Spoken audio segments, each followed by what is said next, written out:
Thank you எவர் so much. ஏன்னா இந்த நிகழ்வு தொடங்கிய அந்த நிமிடத்திலிருந்து ஒவ்வொருவராக உங்களுக்கு வணக்கம் சொல்லிகிட்டே இருக்காங்க. அங்கொன்றும் இங்கொன்றுமாக கைத்தட்டல் சத்தம் கேட்கும். ஆனால் வணக்கம் அப்படிங்கிறதுக்கு எதிரொலி கைத்தட்டல் அல்ல. வணக்கம்ங்கிறதுக்கு எதிரொலி அமைதியாக உட்கார்ந்துருக்கிறதும் இல்லை. வணக்கத்திற்கு எதிரொலி வணக்கம் மட்டும்தான். இன்னொரு முறை கூட வணக்கம் சொல்ல போகிறோம். பெற்றோர் இன்னும் சத்தமாக சொல்ல போகிறீங்க. நீங்கள் சொன்னால் உங்களை பார்த்து உங்கள் குழந்தைங்க சொல்லும். என்ன காரணம்னா, வணங்க தகுந்தவர்கள் அத்தனை பேரும் இதோ மேடையில் உட்காந்துருக்காங்க. அவர்களுக்கு ஒரு வணக்கம் சொன்னதுக்கப்புறம் நம்ம நிகழ்வுக்குள்ளே போகலாம். வணக்கம். அப்போ இவ்வளவு சத்தமாக சொல்ல முடியும் நம்மளால்.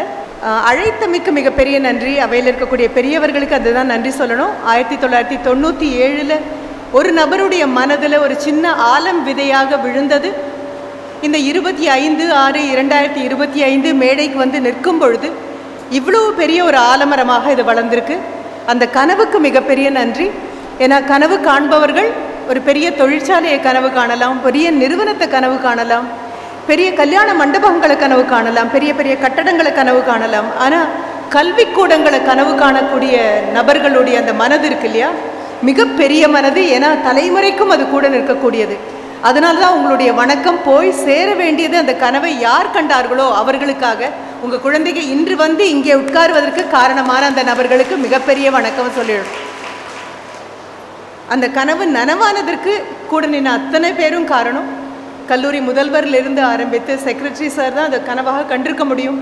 பிரசிடெண்ட்டாக பிரசிடென்ஷியல் அட்ரஸ் கொடுத்த நபர்லேருந்து ஆரம்பித்து, எனக்கு முன்னால் பேசிட்டு போன மேடம்லேருந்து ஆரம்பித்து எல்லோரும் அந்த விதைக்கு அதை சுற்றி மிக அழகாக ஒரு பாத்தி கட்டி அதற்கு தண்ணீர் ஊற்றி ஆடு மாடு அண்டாமல் வேலி போட்டு உரம் சேர்த்து வளர்த்து 2025 ஆகாயத்திற்கும் பூமிக்கும் விண்ணுயர நிற்கக்கூடிய ஒரு கல்லூரியாக மாறி இருக்கு. அப்படின்னா நீங்கள்லாம் வரப்போறீங்க அப்படின்னு தெரிந்து கொண்டு நீங்கள் வரக்கூடிய பாதையில் இருக்கக்கூடிய கல்லையும் முள்ளையும் எடுத்துட்டு நல்ல சிவப்பு கம்பளத்தை விரித்து உங்களை வரவேற்றிருக்காங்க அப்படின்னு சொன்னால் அவர்களுக்கு தான் இந்த வணக்கம் போய் சேருமே தவிர, இந்த வணக்கத்தை ஒட்டுமொத்தமாக நான் கோயம்புத்தூருக்கு கொண்டு போக போகிறதில்லை.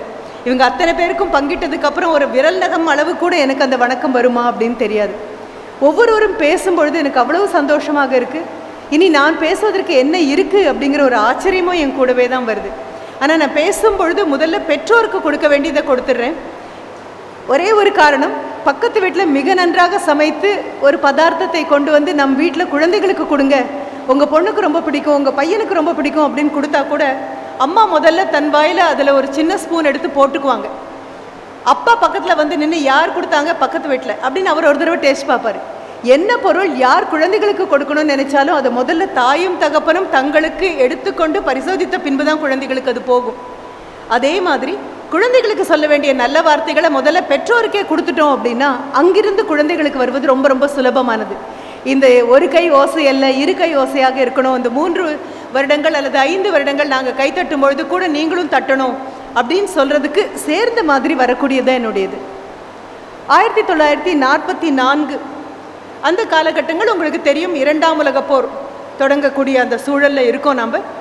அந்த நேரத்தில் ஒரு நோபல் பரிசு ஒரு நபருக்கு கிடைக்கிறது, ஒரு விஞ்ஞானிக்கு கிடைக்கிறது. உங்கள் கல்லூரியிலையும் யூ ஹவ் காட் ஃபிசிக்ஸ். அதையும் நான் செக் பண்ணினேன். போகிற இடங்களெல்லாம் ஃபிசிக்ஸ் மேஜர் எடுக்க தான் ஆள் அதிகம் இல்லை அப்படிங்கிறது தான் இப்போ பரவலாக. ஃபிசிக்ஸ், கெமிஸ்ட்ரி, மேத்ஸ் இதை எடுக்கக்கூடிய நபர்கள் கணிசமாக குறைந்து போயிட்டாங்க. போன பல கல்லூரிகளில் அந்த துறைகள் மூடப்பட்டு விடுமோ அப்படிங்கிற அபாயம் கூட இருக்குது அப்படிங்கிறதையும் கேள்விப்பட்டேன். ஃபிசிக்ஸுக்காக ஒரு நோபல் பரிசு கிடைக்கிறது. இப்போ ஏதாவது முதுகு தண்டுவடத்தில் ஒரு பிரச்சனை இருக்குது அப்படின்னு சொன்னீங்கன்னா உடனே எம்ஆர்ஐ ஸ்கேன் அப்படின்னு ஒன்று சொல்லுவாங்க.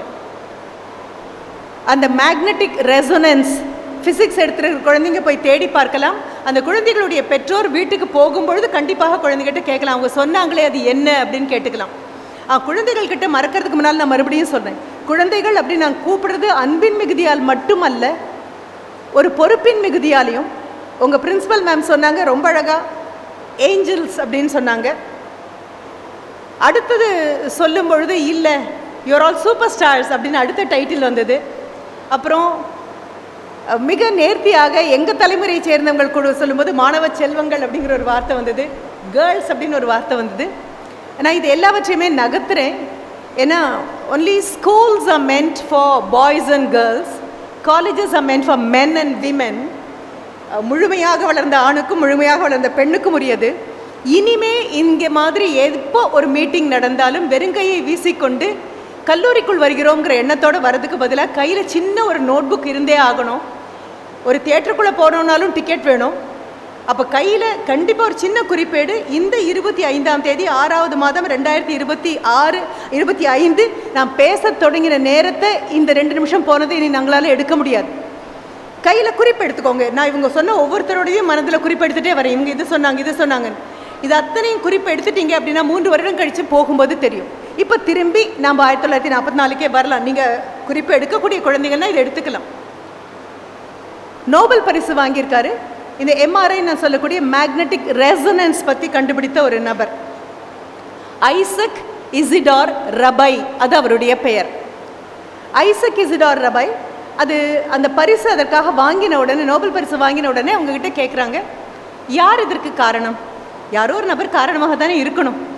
அப்போ எல்கேஜி படிக்கிற குழந்தைகிட்ட நீ பரிசு வாங்கிறதுக்கு யார் காரணம்? அம்மா காரணம், அப்பா காரணம். 12ஆம் வகுப்பா ஆசிரியரையும் உள்ள சேர்த்துக்கலாம். ஆசிரியர் காரணம், தாய் தகப்பன் காரணம். அவர்கிட்ட கேட்கும்பொழுது, நோபல் பரிசு வாங்கின நீங்கள் இதற்கு யார் பின்னால் உந்து சக்தியாக இருந்தாங்க, யார் காரணம்? அவர் சொல்கிறாரு, தயக்கம் இல்லாமல் உடனடியாக அவர்கிட்ட இருந்து பதில் வருது, என் தாயார் காரணம். சரி, அம்மா மேலே இருக்கக்கூடிய அன்பின் காரணமாக, பெரும் மதிப்பின் காரணமாக இந்த பதிலை அவர் சொல்லி இருக்கலாம்னு. ஆனால் அவரை பேட்டி எடுக்கக்கூடிய அந்த நபர் கேட்குறாரு, இல்லை, என்ன காரணம்? அம்மா காரணம்ங்கிறது பொதுவாக சொல்லலாம். ஆனால் ஒரு நோபல் பரிசு வாங்கும் அளவிற்கு உங்கள் அம்மா எந்த அளவுக்கு உங்களுக்கு ஒரு ஊக்கம் கொடுத்தார்கள்? நோபல் பரிசு வாங்கிறதுக்காக அம்மா ஊக்கம் கொடுக்கல. ஆனால் ஒவ்வொரு நாள் நான் பள்ளிக்கூடத்திலிருந்து சின்ன குழந்தையாக பள்ளி சென்று திரும்பி வந்தவுடனே, வீட்டுக்குள் வந்தவுடன் என் அம்மா என்னிடம் கேட்கக்கூடிய ஒரு கேள்வி, என்ன நல்ல கேள்வி இன்று உன் ஆசிரியரை கேட்டாய்? What good question did you ask your teacher? உங்கள் டீச்சர்கிட்ட நீ இன்னைக்கு என்ன நல்ல கேள்வி கேட்ட? உட்காந்துருக்கக்கூடிய எல்லா பெற்றோர்களுக்கும் நான் சொல்லக்கூடியது, இப்படியெல்லாம் கேட்பாங்களா அப்படின்னு தோணணும். ஆனால் இப்படியெல்லாம் தான் கேட்கணும். வந்த உடனே குழந்தை பையை வாங்கி அதனுடைய டிஃபன் பாக்ஸில் இருக்கிறதெல்லாம் சாப்பிட்டாச்சான்னு பார்க்குறது, குழந்தை ஆரோக்கியமாக திரும்பி வந்து தான் பார்க்குறது, போய் அமைதியாக வகுப்பில் உட்காந்துருப்பாங்க, அவ்வளோதான். அதற்கு மேலே ஒன்றும் வெட்டி முறிச்சிருக்க மாட்டாங்க. ஆனாலும் அவங்களுக்காக கவலைப்படுறது, காஃபியை கொண்டு வந்து கொடுக்கறது, டீயை கொண்டு வந்து கொடுக்கறது, இருக்கிற இடத்துல அவங்களுடைய பையை கொண்டு போய் நாம வைக்கிறது, டிஃபன் பாக்ஸை நாம கொண்டு போய் தேய்க்க போடுறது, இதெல்லாம் பண்ணும்பொழுது பெற்றோருக்கு மனதுக்குள்ளே ஒரு பெரிய இருமாப்பு வரும்.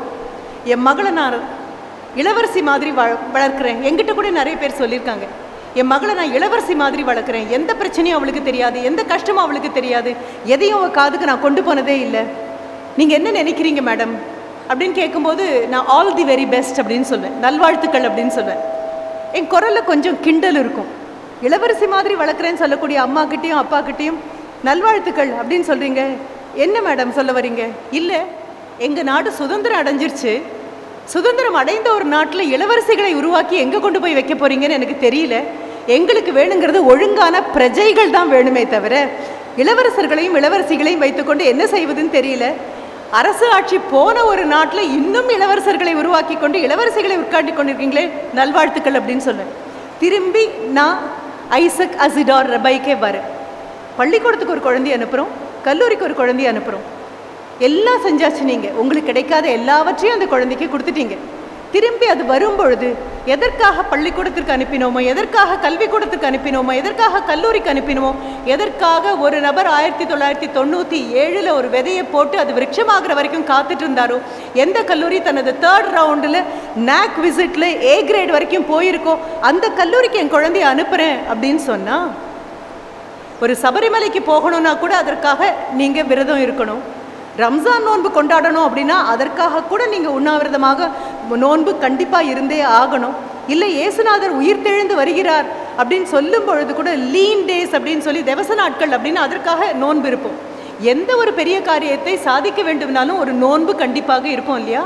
என் குழந்தை பட்டதாரியாக 3 வருடங்கள் கழித்து திரும்பி வர வேண்டும், விண்ணையும் மண்ணையும் ஆள வேண்டும், ஐயா சொன்ன மாதிரி IAS IPS என்று இருக்கக்கூடிய எல்லா பதவிகளிலும் என் குழந்தை போய் அமர வேண்டும் அப்படிங்கக்கூடிய பெரிய ஆசை உங்கள் மனதில் இருக்குமே. ஆனால் அந்த பெரிய ஆசையை வளர்த்து கொள்ள தகுதியான பெற்றோராக நாம் முதல்ல மாறணும். அப்போ பெற்றோராக இருக்கக்கூடியவர்கள் குழந்தையோட உடல் நலத்தையும் மனநலத்தையும் மட்டும் பார்க்கக்கூடியவர்கள் அல்ல. என்ன கேள்விகள் மட்டும்தான் குழந்தையிடம் கேட்கப்பட வேண்டும் அப்படிங்கிறது ரொம்ப சின்ன வயசில் தொடங்கணும். அப்போ ரொம்ப சின்ன வயசுலேயே அதை தொடங்கிட்டீங்க அப்படின்னா அந்த மாதிரி வீட்டில் அந்த மாதிரி கேள்விகளும் அந்த மாதிரி கட்டுப்பாடுகளும் அந்த மாதிரி இருக்கக்கூடிய திட்டங்களோடு வளர்ந்த குழந்தைகளை பார்க்கும்பொழுது அவங்கெல்லாம் மிகப்பெரிய உயரங்களில் போய் நின்றுருக்காங்க. மேடம் இந்திரா காந்தியை பற்றி அவர் ரொம்ப அழகாக உதாரணமாக சொன்னார். அவர்களுடைய வாழ்க்கையிலிருந்து ஆரம்பித்து அவர் சொன்ன ஒவ்வொரு பெண்ணுடைய வாழ்க்கையிலும் இதுதான் பெரிய உதாரணம். என்ன, குடும்பம் எப்படி அவர்கள் கூட நின்றது. கல்லூரிக்கு வரக்கூடிய ஒரு பெண் குழந்தை ரொம்ப அழகாக இன்றைக்கி வரும்போது ரொம்ப நல்லா இருந்தது எனக்கு பார்க்குறதுக்கு. அதுவும் ஃபஸ்ட்டு டே காலேஜுக்குள்ளே வரோம் அப்படின்னு சொன்னால் ஒரு கனவுலகத்திற்குள்ளே வர மாதிரி தான் பெரும்பாலான குழந்தைங்க வந்தீங்க. யார் கையிலையும் பை நான் பார்க்கவே இல்லை. அப்படி 1-2 பேர் பை கொண்டு வந்திருந்தா கூட ஏதோ பை எடுத்து பழக்கமாக இருக்குது, தாய் தகவன் வாங்கி கொடுத்துட்டாங்க அப்படிங்கிறதுக்காக தூக்கிட்டு வந்த மாதிரி தான் இருந்ததே தவிர மற்றபடி எல்லாம் ரொம்ப சந்தோஷமாக நடந்து வர்றது நான் பார்த்துட்டு தான் வந்தேன். அப்போ கூட நினச்சேன், இது கல்லூரியினுடைய முதல் கால் எடுத்து வைப்பது. மேடம் ரொம்ப அழகாக சிந்தூர் மேம் சொன்னாங்க, உங்களை நான் மிரட்டலை, முதல் நாள் நீங்கள் ஜாலியாக இருக்கீங்க வந்தால் போதும். இல்லை மேம், ஆசிரியராக இருந்ததுனால நான் முதல் நாளுக்கு அதுக்கு முதல் நாளே மிரட்ட ஆரம்பிச்சிடுவேன். நான் என்ன காரணம் அப்படின்னா, உட்காந்து ஆகான பராக்கு பார்க்கக்கூடிய நபரை நம்பி நான் ஒலிம்பிக் கேம்ஸில் ஓட வைக்க முடியாது.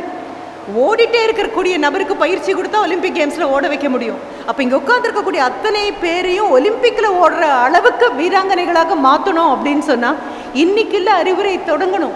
என்னைக்கு இந்த கல்லூரிக்குள்ளே காலை வைக்க போகிறோம் அப்படிங்கிற ஒரு கனவு மெய்ப்பட்டுதோ, என்னைக்கு இங்கே அட்மிஷன் ஆகி ஃபீஸ் கட்டி குரூப் எடுத்து வந்தீங்களோ அன்னைக்கு தொடங்கியிருக்கணும் இந்த கனவு.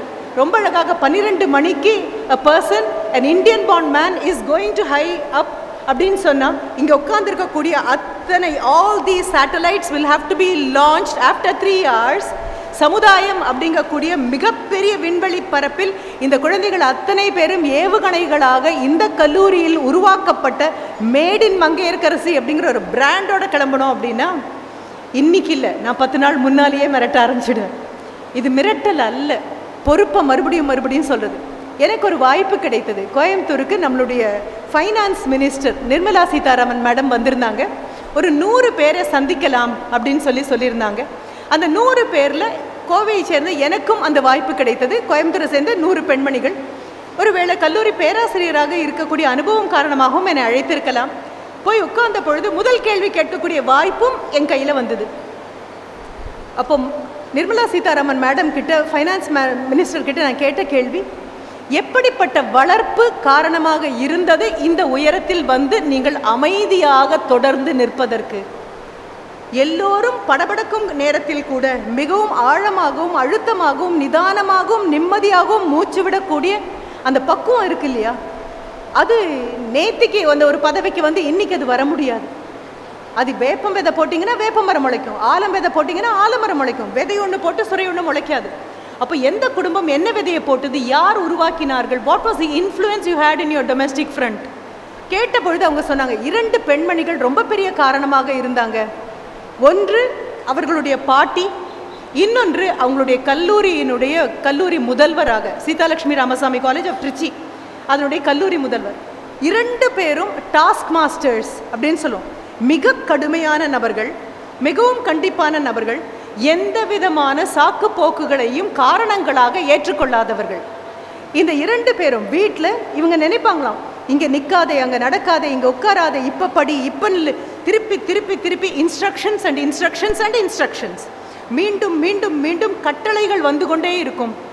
இவங்க கூட இருக்கக்கூடிய உறவினர்களான மற்ற குழந்தைங்க அத்தனை பேருக்குமே மூச்சு திணறல் மாதிரி இருக்கும்.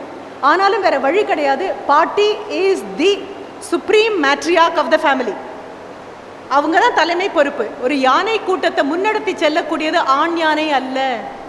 ஒரு யானை கூட்டத்தை முன்னெடுத்து செல்லக்கூடியது இளைஞர்களாக இருக்கக்கூடிய யானைகள் அல்ல. யானை கூட்டத்தை முன்னெடுத்து செல்லக்கூடியது ஒரு 50-60 வருடங்களான மிகவும் முதிர்ந்த பெண் யானை முன்னெடுத்து செல்லும். அதற்கு தெரியும் எந்த இடத்துல பள்ளம், எந்த இடத்துல மேடு, எந்த இடத்துல காடு, எந்த இடத்துல பாலைவனம், எங்கே தண்ணி கிடைக்கும், எங்கே தண்ணி கிடைக்காது, எந்த மாதம் எங்கே கிடைக்கும், எங்கே அபாயம் இருக்குது, எங்கே மனிதர்களால் அபாயம் இருக்குது, எங்கே விலங்குகளால் அபாயம் இருக்குது, இது அத்தனையும் ஜென்ஸிக்கு தெரியாது. ஏன்னா இங்கே உட்காந்துருக்கிற எல்லாரும் ஜென்ஸீஸ். அதையும் தாண்டி ஆல்ஃபாக்கும் வந்துட்டீங்க, நீங்கள் ஜென் ஆல்ஃபாக்குள்ளேயும் வந்தாச்சு. உங்களுக்கு தெரியாது. பேசக்கூடிய பெண்மணி ஒரு பூமர் பெண்மணி. ஏன்னா அப்படி தானே சொல்வீங்க, நீங்கள்லாம் பூமர்ஸ் அப்படின்னு சொல்லுவீங்க இல்லையா? ஆனால் விலங்கினத்திலையும் புரிஞ்சுக்கோங்க, இது இப்போ அனுப்ப போகிறாங்க விண்வெளிக்குன்னு சொன்னாங்க இல்லையா, அந்த விண்வெளிக்கு அனுப்பக்கூடிய அந்த விண்வெளி வீரர் கண்டிப்பாக 2000 பிறந்த நபர் அல்ல. எல்லாருமே பூமர் தலைமையை சேர்ந்தவங்க தான். அப்படிப்பட்ட நபர்கள் தோளில் தான் இந்த அத்தனை குழந்தைங்களையும் இப்போ உட்காந்துருக்கீங்க. அப்போ அவங்க ரொம்ப அழகாக சொன்னாங்க, எங்கள் பாட்டி மறுபடியும் கண்டிப்பு, மறுபடியும் கண்டிப்பு, மறுபடியும் கண்டிப்பு. அதிலிருந்து தப்பி கல்லூரிக்கு வந்துட்டோம், யூனிஃபார்ம்லேருந்து தப்பிச்சு ஒரு கலர் ட்ரெஸ்ஸுக்குள்ளே வந்துட்டோம் அப்படின்னு சந்தோஷமாக நினைக்கும் போது, கல்லூரியில் இருக்கக்கூடிய கல்லூரி முதல்வர் பாட்டியை விட இன்னும் கடுமையானவர். 4 குழந்தைங்க ஒன்றா வரும்பொழுது பார்த்த உடனே நிறுத்துவாங்க. அவங்க பிரின்சிபல் மேடம் அங்கே வந்தாலே இங்கே காணாமல் போயிடலாமான்னு தோணும். ஆனால் பக்கத்தில் கூப்பிட்டு கேட்கக்கூடியது, கல்லூரியில் இந்த போட்டி அறிவிச்சிருக்கு, இந்த போட்டியில் பங்கெடுத்தியா, பேர் கொடுத்துருக்கியா, பேச்சு போட்டிக்கு பேர் கொடுத்துருக்கியா, கட்டுரை போட்டிக்கு பேர் கொடுத்தியா, இதற்கு கொடுத்தியா, அதற்கு கொடுத்தியா, இதை செஞ்சியா, அதை செஞ்சியா, திருப்பி திருப்பி திருப்பி திருப்பி இதையே கேட்டுக்கொண்டிருப்பார்கள். இந்த 2 பேரும் மறுபடியும் மறுபடியும் கட்டளைகளை மட்டுமே கொடுத்து கொண்டு இருந்து அதில் பழகி வந்த பின்பு எனக்கு புரிந்தது, வாழ்க்கை கண்ணுக்கு தெரிந்தோ தெரியாமலோ நியதிகளுக்கு உட்பட்டுத்தான் வாழ வேண்டும். அப்பா அம்மா சொன்னால் கோபம் வரும், ஆசிரியர்கள் சொன்னால் கோபம் வரும், கோபத்தினால அரை காசுக்கு யாருக்கும் பிரயோஜனம் கிடையாது. ஆனால் சொல்லக்கூடிய தாய் தகப்பனும் சொல்லக்கூடிய ஆசிரியர்களும் இந்த கோபதாபங்களை தாண்டி 10 வருடத்திற்கு அப்புறம் என்ன நடக்க போதோ அதை முன்கூட்டியே சொல்லக்கூடிய ஜோதிடர்கள் மாதிரி. இனி என்ன நடக்கும் வாழ்க்கையில், இனி என்ன நடக்கும். நிர்மலா சீதாராமன் மேடம் ரொம்ப அழகாக சொன்னாங்க, இதற்குள்ளே வந்து ஒரு கட்டுக்கோப்பான ஒரு விஷயத்துக்குள்ளே என்னால் வர முடியுங்கிறதுக்கு அவங்க 2 பேர் தான் காரணம். அடுத்த ஒன்று, ஒரு செயலை நான் செய்து முடித்த பின்பு இன்னும் சிறப்பாக செய்திருக்கலாமோ என்ற எண்ணம் என் மனதிலேயே வராத அளவிற்கு சிறப்பாக நான் செய்யக்கூடிய பழக்கமும் எனக்கு அவர்களிடமிருந்து கிடைத்தது. பெற்றோர் வீட்டுக்கிட்டேருந்து கிடைச்சது, பாட்டிக்கிட்டேருந்து கிடைச்சது, கல்லூரியிலேருந்து கிடைத்தது. இப்போ பெற்றோர்கள்கிட்ட திருப்பி மறுபடியும் வரேன் நான். இந்த குழந்தைங்க கல்லூரி முடித்து திரும்பி வரும்போது நீங்கள் கேட்கக்கூடிய கேள்விகள் அவங்களுக்கு பிடிக்காத கேள்விகளாக இருக்கலாம், எரிச்சலூட்டும் கேள்விகளாக இருக்கலாம், உங்களை பார்த்தாலே போய் பெட்ரூம் அரைஞ்சு கதவை சாத்திக்கலாமான்னு அவங்களுக்கு தோன்ற கேள்விகளாக இருக்கலாம். இருந்தாலும் வாழ்க்கையில் அவங்க கேட்க கேட்க இனிக்க இனிக்க கேட்குற கேள்விகள் எல்லாம் நண்பர்கள் கேட்பார்கள், பக்கத்தில் இருக்கக்கூடிய தோழிகள் கேட்பாங்க. ஆனால் அந்த இனிக்க இனிக்க பேசக்கூடிய நண்பர்களும் தோழிகளும் வாழ்க்கையில் வந்துட்டே இருப்பாங்க. ஒரே ஒரு முறை வரக்கூடியது ஒரு உறவு, என்ன, தாய் தகப்பன் அப்படிங்கிற உறவு. வாழ்க்கையில் அவங்களுக்கு இனிமே நீங்கள் தான் தாய் தகப்பன். உங்களை பற்றி அவங்க என்ன நினைச்சாலும் சரி, நம்ம எல்லாரும் வண்டியை வேகமாக ஓட்டிகிட்டு வரும்போது சிக்னல் விழுந்துடும், இல்லைன்னா ஒரு ஸ்பீட் பிரேக்கர் வரும். தாய் தகப்பனும் ஆசிரியர்களும் சிக்னல் மாதிரி, ஸ்பீட் பிரேக்கர் மாதிரி. யாரும் ஸ்பீட் பிரேக்கர் இது வரைக்கும் கொண்டாடினது கிடையாது. ஆஹா, ஒரு ஸ்பீட் பிரேக்கர் போட்டாங்கப்பா, வேகமாக வந்து விபத்துக்கு ஆளாகாமல் நிதானமாக போகிறேன் அப்படின்னு பக்கத்தில் நின்று யாரும் பாராட்டினது கிடையாது. பச்சை விழும் அப்படின்னு நினைக்க நினைக்க சிகப்பு விழுந்துடும். சிகப்பு விழுந்ததுக்கப்புறம் அது அடுத்த நிமிஷம் பச்சையாக இருக்காது, எதிரில் இருக்கிறவங்க நடக்கிறதுக்கான வழியாக இருக்கும். யாரும் இது வரைக்கும் சிக்னலை கொண்டாடினது கிடையாது. அப்பாடா நான் வரும்போது ரெட் விழுந்துச்சு அப்படின்னு. ஆனால் அந்த சிக்னல் அங்கே இல்லாமல் போனால், வேகத்தடைகள் அங்கே இல்லாமல் போனால் பயணம் செல்பவர்களுடைய வாழ்க்கை மிகவும் கடினமாக மாறி போயிருக்கும். அதனால் பெற்றோருக்கு மிகப்பெரிய ஒரு விண்ணப்பமாக கொடுக்குறேன். உங்களெல்லாம் விட வயதில் பெரிய பெண்மணியாக இருக்கிறதுனாலையும் அனுபவத்தினாலையும் நான் சேர்த்து சொல்கிறேன், நீங்கள் செய்யக்கூடிய கடமை குழந்தைகளுக்கு பிடித்திருக்கலாம், பிடிக்காமல் போகலாம், புரிந்து கொள்ளலாம், புரியாமல் போகலாம். ரொம்ப அழகாக கடைசியில் முடிக்கும் பொழுது செந்தூர் மேம் ரொம்ப அழகாக ஒன்று சொன்னாங்க, எந்த காலத்திலும் மாறாத சில உண்டு அப்படின்னு சொன்னாங்க இல்லையா. அந்த மாறாத சில அப்படிங்கிறதுல தாய் தகப்பனுடைய அக்கறை, நான் அன்புங்கிற வார்த்தை பயன்படுத்தலை, செல்லம் அப்படிங்கிற வார்த்தை பயன்படுத்தலை.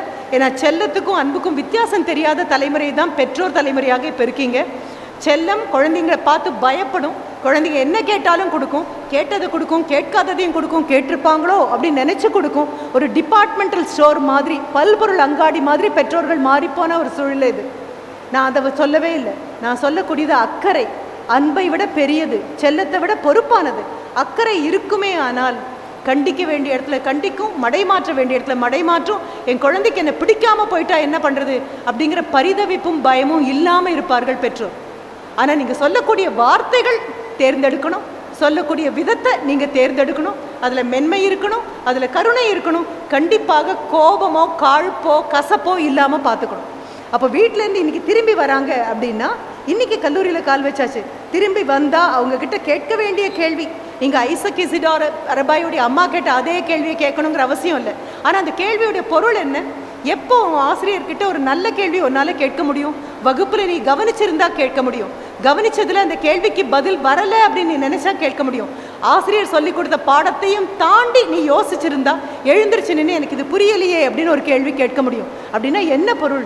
எதற்காக உன்னை பள்ளிக்கு அனுப்பினேனோ அந்த வேலையை செய்தாயா அப்படிங்கிறது தான் கேள்வி. அது கேட்க வேண்டிய பெரிய பொறுப்பு உங்களுக்கு இருக்குது, அது கேட்க வேண்டிய மிகப்பெரிய கடமை இருக்குது. அது போக நான் இன்னொரு பெண்மணியை பற்றியும் சொல்கிறேன். குழந்தைங்க கிட்ட இன்னைக்கு கேளுங்க, எல்லார் கையிலையும் ஒரு ஆண்ட்ராய்டு ஃபோன் இருக்குது, எல்லாருக்கும் நெட் கனெக்டிவிட்டி இருக்குது, யாரும் ஃபோனை தொடாதே அப்படின்னு நான் சொல்ல மாட்டேன். Don't say no to your mobile phone, but say no to the junk that comes in the mobile phone. Mobile ஃபோனில் வரக்கூடிய குப்பைக்கு நோ அப்படின்னு சொல்லுங்கள். அவர் நோ அப்படின்னு சொல்லும்போது கூட நான் நினச்சேன், என்னை பொறுத்த வரைக்கும் நோ அப்படிங்கிறது ஒரு வார்த்தை அல்ல, அது ஒரு வாக்கியம். It's not a word, it's a sentence. நான் நோ சொல்கிற விதத்தில் அதுவும் கேபிட்டலாக இருக்கணும், போல்டாக இருக்கும், விதின் கொட்டேஷன் இருக்கும், அண்டர்லைன் பண்ணியிருக்கும். நான் நோ அப்படின்னா ஒரு வாக்கியம் சொன்ன அளவிற்கு மிக முக்கியமானது. நான் மொபைல் ஃபோனுக்கு நோ சொல்லலை, ஏன்னா அது மிகவும் முக்கியமானது. எங்கோ ஒரு இடத்துல இருக்கீங்க, கொண்டு போய் வண்டியில் வந்திருக்கீங்க அப்படின்னு சொன்னால் உங்கள் வண்டி பிரேக் டவுன் ஆகிடுச்சு, உடனடியாக பெற்றோரை தொடர்பு கொள்றதுக்கு கண்டிப்பாக வேணும். பாதுகாப்பாக இருப்பதற்கு மொபைல் ஃபோன் கண்டிப்பாக வேணும். கண்டிப்பாக யாருக்கோ ரத்த தானம் பண்ணணும், இல்லை எங்கேயோ ஏதோ ஒரு பேராபத்து, இவை எல்லாவற்றுக்கும் கையில் இருக்கக்கூடிய மொபைல் ஃபோனை பயன்படுத்துகிற விதத்தில் தான். I am not against mobile phone, but I am really against a mobile phone culture. அதனுடைய கலாச்சாரம்னு ஒன்று கையில் வச்சுருக்காங்க இல்லையா, அதை எதிர்த்து தான். இப்போ இன்றைக்கி நான் அடுத்து சொல்லக்கூடிய பெண்மணியை பற்றியும் அப்பா அம்மா வீட்டுக்கு போகும்போது குழந்தைங்கிட்ட கேளுங்க. இல்லை படித்து இது தெரிந்த தாய் தகப்பனாக இருந்தீங்களா, மிகப்பெரிய நன்றி. ஒரு பெற்றோர் எல்லாரும் அமைதியாக இருக்கும்போது உமாதேவிங்கிற பதிலை வந்து சொன்னார். அவருக்கான கைத்தட்டல் நீங்கள் யாரும் கொடுக்கல, அது இப்போவே கொடுத்துடலாம். கைத்தட்டலில் நம்பிக்கை இல்லாத நபர்கள் நிறைய பேர் இருக்கீங்க, எனக்கு தெரியும். கடவுள் நம்பிக்கை இல்லாதவங்களை நாம் சகிச்சுட்டு போகிற மாதிரி தான் இந்த கைத்தட்டல் இல்லாத நம்பிக்கைகளையும் ஒத்துக்கிட்டு தான் போகணும். இந்த கைத்தட்டல் இல்லாத நபர்கள் அப்படி கையை தட்டமாட்டான்னு உட்காந்துருந்தா அவங்க கையை கடன் வாங்கி கூட மற்றவங்க தட்டலாம், எப்படியும் அவங்களோ பயன்படுத்துறது இல்லை இல்லையா. கைத்தட்டல் அப்படிங்கக்கூடியது நான் பாராட்டுறேன். எனக்கு தோன்றாதது அந்த நபருக்கு தோன்றியது. 2 புத்தகங்களை பரிசாக வாங்கும் தகுதி இவ்வளவு பெரிய அரங்கத்தில் அந்த நபருக்கு மட்டும்தான் இருந்தது அப்படின்னா இன்னும் ஆரோக்கியமாகவும் ஆவேசமாகவும் கூட கை தட்டலாம். தட்டி முடியுங்க, அதுக்கப்புறம் சார் தேங்க்யூ, தேங்க்ஸ் அலா. இப்போ படித்து பட்டங்கள் பெற்று இந்த குழந்தையை இந்த கல்லூரியை சேர்க்கணும்னு எனக்கு தாய் தகப்பனாக இருந்தாலும் சரி, எனக்கு கிடைக்காதது என் குழந்தைக்கு கிடைக்கணும் தான் மேடம் நாங்கள் வந்தோம் அப்படின்னு நினைக்கிற பெற்றோராக இருந்தாலும் சரி, இந்திரா நூயி அப்படிங்கிற பேரை ஞாபகம் வச்சுக்கோங்க. இந்திரா நூயி இந்தியாவில் பிறந்தவங்க, சென்னையில் பிறந்து வளர்ந்தவங்க, சாதாரணமான மத்தியதர குடும்பத்தை சேர்ந்தவங்க. அவங்களுடைய சகோதரி சந்திரிகா அம்மா வேலைக்கு செல்லக்கூடிய அம்மா அல்ல, ஆனால் இங்கிருந்து புறப்பட்டு போய் ராஜ்நோயி அவர்களை திருமணம் செய்து கொண்டு, சொல்லப்போனால் இந்த அக்டோபர் மாதம் வரும்போது அவங்களுக்கு 69 முடிந்து 70வது வயதை தொடுவாங்க. பெப்சிகோ நிறுவனத்தினுடைய சிஇஓவாக ஆண்களால் மட்டுமே சூழப்பெற்ற பெப்சி அந்த கம்பெனியினுடைய தலைமை பொறுப்பில் போய் ஒரு பெண்மணி இங்கிருந்து சாதாரண குடும்பத்தில் பிறந்து சாதாரணமாக படித்து மேலே கிளம்பி போய் அமெரிக்காவின் உன்னதமான ஒரு பொறுப்பில் அத்தனை பேருக்கு நடுவில் போய் உட்காரணும் அப்படின்னா என்ன அந்த குடும்பம் அவங்களுக்கு செஞ்சிருக்கும்னு பார்க்கணும். ஏன்னா தாய் தகப்பனுக்கு சொல்கிறத குழந்தைங்களும் சேர்த்து கேட்டுட்டு இருக்காங்க. இந்திரா நூயி என்னுடைய வாழ்க்கை வரலாறை பற்றி சொல்லும் பொழுது அம்மா கொஞ்சம் கண்டிப்பானவர் தான். இன்னைக்கு காலையில் நான் வரும்போது பார்த்தேன், பெரும்பாலான குழந்தைகள் இல்லை, 99% குழந்தைகள் அம்மாக்களோடு தான் வந்துட்டு இருந்தீங்க. 1-2 குழந்தைகள் சகோதரர்களோடையும் அப்பாவோடையும் வந்துட்டு இருந்தீங்க. ஒரு வயசுக்கு அப்புறம் அப்பாவை விட அம்மா கையில் பெண்ணை கொடுக்கறது ரொம்ப நல்லது. ஒரு வயசுக்கு அப்புறம் அம்மாவை விட அப்பாவுக்கு ஒரு ஆண் குழந்தைய நன்றாக புரியும். அம்மாவுக்கு ஏன் புரியும் அப்படின்னா, ஒரு 18 வயதில் ஒரு பெண் குழந்தையை கடந்து வரக்கூடிய உடம்பு அளவிலான, உள்ளத்தின் அளவிலான, அறிவின் அளவிலான உள்ள மாற்றங்கள், தடுமாற்றங்கள், ஏமாற்றங்கள் எல்லாமே அம்மாவுக்கு புரியும். அதே மாதிரி ஒரு ஆண் குழந்தை கடந்து வருவது அப்பாவுக்கு புரியும், ஏன்னா அவர் அதை தாண்டி தான் வந்திருக்கார். இந்திரா நூயினுடைய அம்மா செய்யக்கூடிய மிகப்பெரிய செயல் என்ன அப்படின்னா, உணவு அருந்தக்கூடிய வேளையில் எல்லாரும் ஒன்றா உட்காந்து சாப்பிடுவாங்க. அவங்க தாத்தாவும் கூட இருக்காரு. சாப்பிடும்பொழுது அம்மா சொல்லக்கூடியது தன்னுடைய 2 மகள்கள்கிட்டையும் சொல்லுவாங்க, ஒன்று பிரைம் மினிஸ்டர் ஆஃப் இந்தியாவை நினச்சிக்கோ, அல்லது பிரசிடென்ட் ஆஃப் அ கண்ட்ரி ஆகும்னு நினச்சிக்கோ. சாப்பிட எல்லாரும் உட்காந்துருக்கக்கூடிய இந்த நேரத்தில் ஒரு 10 நிமிடம் ஒரு பிரைம் மினிஸ்டர் பேசினா எப்படி இருக்கும், அந்த மாதிரி எங்ககிட்ட பேசணும்.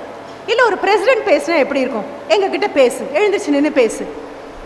இந்த பேசுறதுக்கு இந்த குழந்தைங்கள ஏதாவது தடுமாற்றம் வந்தா தயார் செய்யலை. அம்மா தானே கேட்டாங்க, இல்லைம்மா நான் பண்ணலைம்மா, விட்டுருவாங்கல்ல அம்மா அப்படின்னு நினச்சிட்டாங்க இந்த குழந்தைங்க அப்படின்னா, இந்திரா பேசுறதுக்கு தயார் ஆகலை அப்படின்னு சொன்னால் அடுத்த நிமிடம் அவங்க தாத்தா ஹூ வாஸ் அ ஜட்ஜ், நீதிபதியாக இருந்த நபர், அவர் இம்போசிஷன் எழுத வைப்பாராம்.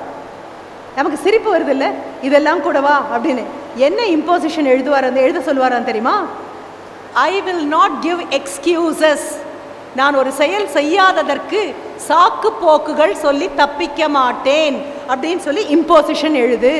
இந்த நேரத்தில் அம்மா இந்த வேலை கொடுத்துருக்காங்க, ஒன்று ஒரு பிரதம மந்திரியாக நினச்சிக்கோ, ஒன்று ஒரு பிரசிடெண்ட்டாக நினச்சிக்கோ, எங்களை பார்த்து ஒரு நாட்டில் வந்து நின்று பேசுகிற மாதிரி வீட்டுக்குள்ளே பேசி பழகு அப்படின்னு உணவருந்தும் போது அம்மா அப்பா தாத்தா பாட்டி எல்லாரும் உட்காந்துருக்கக்கூடிய அந்த சபையில் எங்கள் கண்ணு பார்த்து பேசு அப்படின்னு சொன்னால் அதுக்கு நான் தயாரிக்கலை அப்படின்னு அந்த குழந்தை சொல்லிட்டா, அடுத்த நிமிடம் அந்த குடும்பத்தினுடைய மூத்த தலைவராக இருக்கக்கூடிய தாத்தா கிட்டேருந்து தண்டனை கிடைக்கும். தண்டனை என்ன அப்படின்னு சொன்னால் இதுதான், எக்ஸ்கியூசஸ் கொடுக்க மாட்டேன். ஒரு வேலையை நான் செய்யாமல் போனதற்கு இதுதான் காரணம் அதுதான் காரணம் அப்படின்னு சொல்லி சாக்கு போக்கு சொல்ல மாட்டேன். எனக்கு அதை படிக்கும்போது அவ்வளோ பெரிய சந்தோஷமாக இருந்தது. ஆனால் தாத்தா சொன்னதை அந்த குழந்தை பேத்தி செய்யணும் அப்படின்னா தாத்தாவுக்கு அந்த வீட்டில் எவ்வளோ பெரிய மரியாதை இருந்தால் பேத்தி அதை செய்வான்னு புரிஞ்சுக்கோ. வீட்டில் பெரிய நபர்கள் இருக்காங்க அப்படின்னா அந்த பெரிய நபர்களுக்கு அம்மாவும் அப்பாவும் வீட்டில் என்ன மரியாதை கொடுக்குறாங்களோ அதை பொறுத்து தான் அதனுடைய அடுத்த தலைமுறையை அதை கொடுக்கும். அம்மாவும் அப்பாவும் தாத்தா பாட்டிக்கோ மாமனார் மாமியாருக்கோ மரியாதை கொடுக்காத வீடாக இருந்ததுன்னு வைங்க, எத்தனை நல்ல விதை போட்டாலும் போட்ட மண் வளமாக இல்லை அப்படின்னா அது வானுயர ஒரு மரமாக வளராது. ஆலம் விதை போட்டால் ஆலமரம் வரும், ஆனால் ஆலமரம் அளவிற்கு நீட்சியோடும் வளர்ச்சியோடும் வரணும் அப்படின்னா அதற்கான மண்ணும் அந்த பொறுப்பு ஏற்கணும். நீங்கள் சொல்கிற வார்த்தைகளை உங்கள் குழந்தைங்க கேட்கணும் அப்படின்னா அவங்க என்ன பண்ணுவாங்க தெரியுமா? நீங்கள் உங்களை விட மூத்தவர்களாக வீட்டில் இருக்கக்கூடிய பெரியவர்கள் சொல்லக்கூடிய வார்த்தைகளை எப்படி உள்வாங்குறீங்க அப்படின்னு பார்ப்பாங்க. எந்த அளவுக்கு அதை பெருசாக எடுக்கிறீங்க அப்படின்னு பார்ப்பாங்க. வீட்டில் இருக்கக்கூடிய பெரியவர்களை சரியான நச்சுப்பா இது, இந்த பெருசுக்கு வேறு வேலையே கிடையாதுப்பா அப்படின்னு விரல் நுனியில் தள்ளி விட்டு அலட்சியமாக பேசக்கூடிய தாய் தகப்பனாக இருப்பீர்களே ஆனால் கண்டிப்பாக நம் வார்த்தைகள் எடுபடாது. நான் குழந்தைங்களை எப்போவுமே சொல்வேன், வீட்டுக்கு வெளியில் ஒரு கண்காணிப்பு கேமரா வைக்கிறோம், யார் வராங்க யார் போகிறாங்க அப்படின்னு பார்க்குறதுக்கு. வீட்டுக்குள்ளே கண்காணிப்பு கேமரா வைக்க மாட்டோம், ஆனால் கடவுளுக்கு இது தெரியும். வீட்டுக்குள்ளே கண்காணிப்பு கேமரா வைக்க மாட்டோங்கிறதுனால தான் குழந்தைகளை வீட்டில் வச்சுருக்காரு. குழந்தைங்க தான் வீட்டுக்குள்ளே இருக்கக்கூடிய கண்காணிப்பு கேமரா. தாயும் தகப்பனும் பயன்படுத்தக்கூடிய வார்த்தைகள், சொல்லக்கூடிய வார்த்தைகள், செய்யக்கூடிய செய்கைகள் அத்தனையும் குழந்தைங்க பார்த்துட்ருப்பாங்க. மொபைல் பயன்படுத்தாதே மொபைல் பயன்படுத்தாதேன்னு சொல்லக்கூடிய தாய்க்கும் தகப்பனுக்கும் அந்த மொபைல் அவங்க பயன்படுத்தாமல் இருக்காங்களா அப்படின்னு தெரியணும். குழந்தைங்க கண் முன்னால் இந்த மொபைல் கையில் எப்போவுமே இருக்கக்கூடிய அப்பா, வாட்ஸ்அப்பை எப்போவுமே பார்த்துட்டு இருக்கக்கூடிய அம்மா, இந்த மாதிரி சூழலை மட்டுமே பார்க்கக்கூடிய குழந்தைகளாக இருக்குமே ஆனால் கண்டிப்பாக தாய்க்கும் தகப்பனுக்கும் இது புதிய நூற்றாண்டு ஆல்ஃபா ஜென் இதெல்லாம் ஒன்றுமே இல்லை. மன்னன் எவ்வழி மக்கள் எவ்வழி, அதே தான் பெற்றோர் எவ்வழி குழந்தைகள் எவ்வழி. அதனால் ரெண்டாவதாக அடுத்த விண்ணப்பத்தையும் நான் கொடுக்குறேன் உங்களுக்கு. என்னெல்லாம் உங்கள் குழந்தைங்க பண்ணணும்னு நினைக்கிறீங்களோ முன்மாதிரியாக இருக்க வேண்டிய கடுமையான பொறுப்பு நமக்கு இருக்குது. ஒரு மேனேஜர், ஒரு கம்பெனியுடைய மேனேஜர் அப்படின்னா கம்பெனியை விட்டு இறங்கி போகும்போது சாதாரண நபர். ஒரு பேங்க்கினுடைய கேஷியர்னா இறங்கி போகும்போது சாதாரண நபர். கம்பெனியினுடைய சிஇஓ இறங்கி போகும்போது சாதாரண நபர். ஆனால் ரெண்டு பேருக்கு மட்டும் இது கட்டுப்படி ஆகாது. தாய் தகப்பனுக்கும் கட்டுப்படி ஆகாது, ஆசிரியருக்கும் கட்டுப்படி ஆகாது. நீங்கள் எங்கே போனாலும் உங்கள் குழந்தைங்களுடைய அம்மா அப்பாவாக மட்டும்தான் குழந்தைங்க உங்களை பார்ப்பாங்க. எங்கே போனாலும் ஆசிரியர்களாக மட்டும்தான் பார்க்கப்படுவாங்க. அப்போ இவ்வளோ பெரிய ஒரு கனவு கண்டு இவ்வளோ பெரிய ஒரு கனவு கோட்டையை கட்டுறோம் அப்படின்னா இந்திரா நூயி அவருடைய சொல்கிறாங்க, என்னுடைய வளர்ப்பில் சாக்கு போக்கு சொல்ல மாட்டேன், இத்தனாவது தேதி இந்த வேலையை நான் முடிச்சிருக்கணும் அப்படின்னா அதற்கு முதல் நாளே முடிக்கக்கூடிய தாய் தகப்பனை குழந்தைங்க பார்த்து பார்த்து வளர்ந்துருந்தாங்க அப்படின்னா குழந்தைகளுக்கு தெரியும் எங்கள் வீட்டில் சாக்கு போக்கு ஒத்துக்க மாட்டாங்க. இந்த நேரத்தில் படிக்கணும்னா இந்த நேரத்தில் படிக்கணும்னு மட்டும்தான் அர்த்தம். கேட்பாங்க குழந்தைங்க, இது என்னப்பா மிலிட்ரி கவர்மெண்ட்டா, என்னது இது இராணுவ ஆட்சியா அப்படின்னு கேட்பாங்க. ஆனால் அப்படி இராணுவம்னு ஒன்று இந்தியாவில் இருக்க போகத்தானே நீங்களும் நானும் இந்த அரங்கத்தில் எதுவுமே நடக்காத மாதிரி அமைதியாக இருக்கும். சிந்தூர், ஆபரேஷன் சிந்தூருக்கு 2 பெண்மணிகள் கிளம்பி போவாங்க. யார் பெற்ற பெண்ணோ, யாருடைய மகளோ, யாருடைய மனைவியோ, யாருடைய அம்மாவோ நாப்பிட்ட காப்பாற்றுவாங்கிற தைரியத்தில் தானே இந்தியாவினுடைய தெற்கு கோடி மூலையில் ஒரு மதுரையில் மங்கையர்கரசி கல்லூரியில் இந்த அரங்கத்தில் அத்தனை பேரும் உட்காந்துருக்கோம். அந்த 2 பெண்மணிகளுக்காக கையை தட்டலாமா?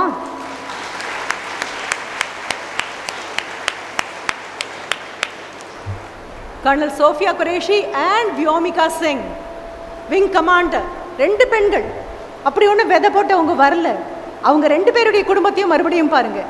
வீரம் விளையணும் அப்படின்னா அந்த மண் அதற்கு தகுதியாக இருந்திருக்கணும். வீட்டில் மீண்டும் மீண்டும் மீண்டும் அந்த கருத்துக்கள் சொல்லப்பட வேண்டும்.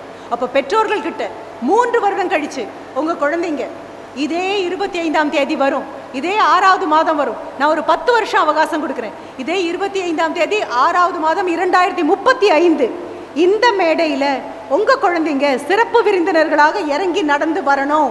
அவர்களுக்கு மாலை அணிவிக்கப்படணும், அவர்களுக்கு பொன்னாடை போற்றப்படணும், அவர்களுக்கு ஒரு மெமெண்டோ தரப்படணும். அவர்களுடைய வாழ்க்கையை பற்றி இங்கே அப்பொழுது வந்து சேர்ந்திருக்கக்கூடிய ஒரு கல்லூரி பேராசிரியர் பேசணும் அப்படின்னா ஊர் கூடி தேர் இழுக்கணும். தேரை இழுத்து கொண்டு வந்து வச்சாச்சு, நடுவில் குழந்தைங்களை நிறுத்தியாச்சு. கல்விங்கிற தேரில் உங்கள் குழந்தைங்கள தெய்வமாக உட்கார வச்சுருக்கீங்க. வடம் பிடிச்சு இழுக்கணும் அப்படின்னா ஒரு பக்கம் இழுக்கக்கூடியது தாய் தகப்பனாக இருக்கும், இன்னொரு பக்கம் இழுக்கக்கூடியது ஆசிரியர்களாக இருக்கும். இவங்க 2 பேரும் இந்த தேரை இழுத்து கொண்டு வந்து எந்த இடத்துல தெய்வத்தை நிறுத்தணுமோ அந்த இடத்துல நிறுத்தணும்.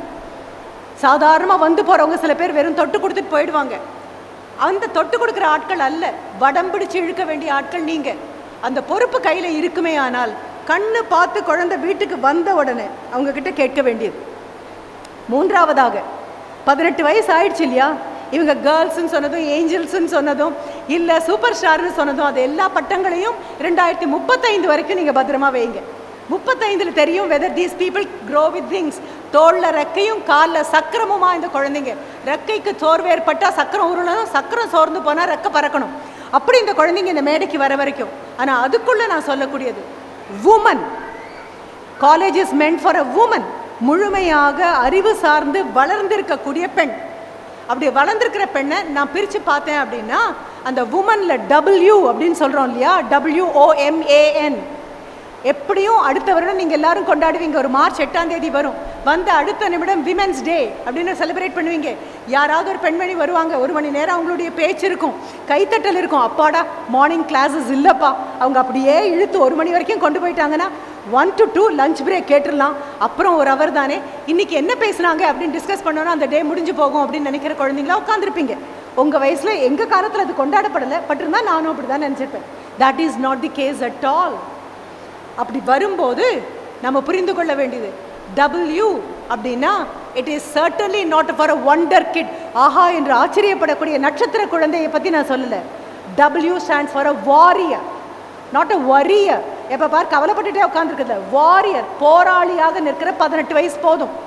18 வயசு குழந்தைக்கு போராளி ஆகக்கூடிய அளவுக்கு மனதுக்கு உறுதி வந்தாச்சு. அப்படி வந்தால் மட்டும்தான் நோ சொல்ல தெரியும். அப்படியே பக்கமாக காய்ந்து பஸ்ஸில் உட்காந்துருக்கும் பொழுது கல்லூரிக்கு வரும்போது அப்படி திரும்பி பார்த்தா பக்கத்தில் அங்கே இருக்கக்கூடிய டீ கடையில் 10 பசங்க நின்றுட்டு இருப்பாங்க. கண்கள் அந்த பக்கம் போகும். ஏதாவது ஒரு பையன் பார்த்து சிரிக்கலாம். அதையே பெரிய காரியமாக நினச்சி எடுக்கணும் அப்படின்னா அது ஒரு மெகா சீரியலாகவும் திரைப்படமாகவும் தான் போக முடியுமே தவிர அவர்கள் வாழ்க்கையாக அது கண்டிப்பாக மாறவே முடியாதுன்னு புரிஞ்சுக்கும். அந்த சின்ன சலனம், சின்ன ஒரு பரிதவிப்பு, இது எல்லாவற்றையும் தாண்டியும் தாங்கியும் கால ஊனி நிற்கிறவங்க மட்டும்தான் நான் சொன்ன நிர்மலா சீதாராமனாகவும் இல்லை இந்திரா நூயாகவும் மாற முடியும். எல்லார் வாழ்க்கையிலையும் எல்லாம் கடந்து போயிருக்கும். அதை பெரிய விஷயமா நினச்சிட்டு அங்கேயே நிற்காம அடுத்த நாள் நான் என்ன பண்ண போகிறேன், இங்கே உள்ளே வரும்போது நான் சொல்லிட்டேன் ஐ வில் பிகம் திஸ் அப்படின்னு சொல்லி அதற்கான வாரியராக மாறணும். என்ன காரணம் தெரியுமா? உட்காந்து 18 வயசான அத்தனை பெண் குழந்தைகள்கிட்டையும் நான் சொல்கிறேன், அப்பா அம்மாவுக்கு பதில் சொல்கிறது, ஆசிரியருக்கு பதில் சொல்கிறதுங்கிறது வேறு. அம்மா 2 பேருக்கு நீ வாழ்க்கையில் பதில் சொல்லணும். யார் அந்த 2 பேர் தெரியுமா?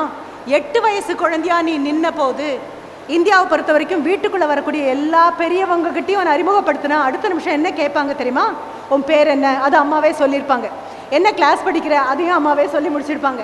இப்போ தான் 3rd ஸ்டாண்டர்ட் படிக்கிறா, இப்போ தான் 2nd ஸ்டாண்டர்ட் படிக்கிறா, இப்போ தான் 4th ஸ்டாண்டர்ட் படிக்கிறா, ஏதோ ஒன்று.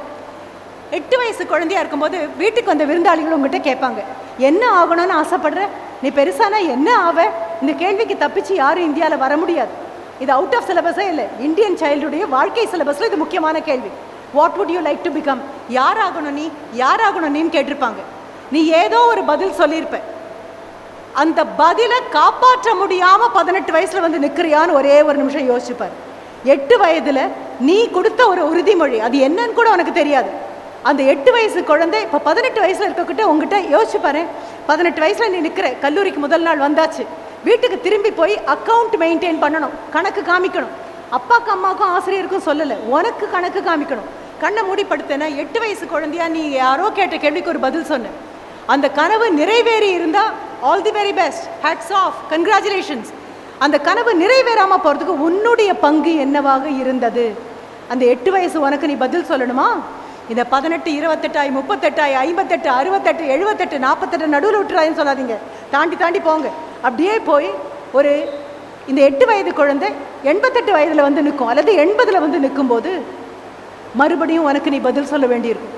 80 வயசில் இருந்து திரும்பிய வாழ்க்கை பார்க்கும்போது இதே 25ஆம் தேதி இதே 6வது மாதம் 2025 ஒன்று மனசில் வந்து போகும். இந்த நிமிடம் நான் பேசும்போது இல்லை மேடம், இந்த உறுதி நான் எடுக்கிறேன், கண்டிப்பாக சாதிப்பேன், 8 வயசு குழந்தைய நான் கொடுத்த வாக்குறுதி என்னால் காப்பாற்ற முடியல, ஆனால் 80 வயது பெண்மணியாக நான் திரும்பி பார்க்கும்போது 80 வயது வரைக்கும் இருப்போமா? கண்டிப்பாக இருப்போம். ஏன்னா ஒரு 25 வருஷத்துக்கு முன்னால் இந்தியாவுடைய பெண்ணுடைய சாதாரண ஆவரேஜ் ஏஜ் 44 நின்றுது. இப்போ 74க்கு கொண்டு வந்தாச்சு. விஞ்ஞானத்துக்கு நன்றி, மருந்துக்கு நன்றி, அறிவு வளர்ந்ததுக்கு மிகப்பெரிய நன்றி. கண்டிப்பாக உங்கள் காலம் வரும்போது 88லாம் சாதாரண விஷயம், இதெல்லாம் ஒரு வயசே இல்லை அப்படின்னு சொல்வீங்க. அப்போ திரும்பி பார்க்கும்போது உங்களுக்கு நீங்களே பதில் சொல்ல வேண்டிய ஒரு கட்டாயத்தில் வந்து நிற்பீங்க. 18 வயதில் இந்த தேதியில் ஒரு மேடையில் ஒரு பெண்மணி கேட்டாங்க. அவங்க வந்த காலம் முடிஞ்சாச்சு, நீங்கள் பார்த்த நபர்களை எல்லாம் தாண்டி போயாச்சு.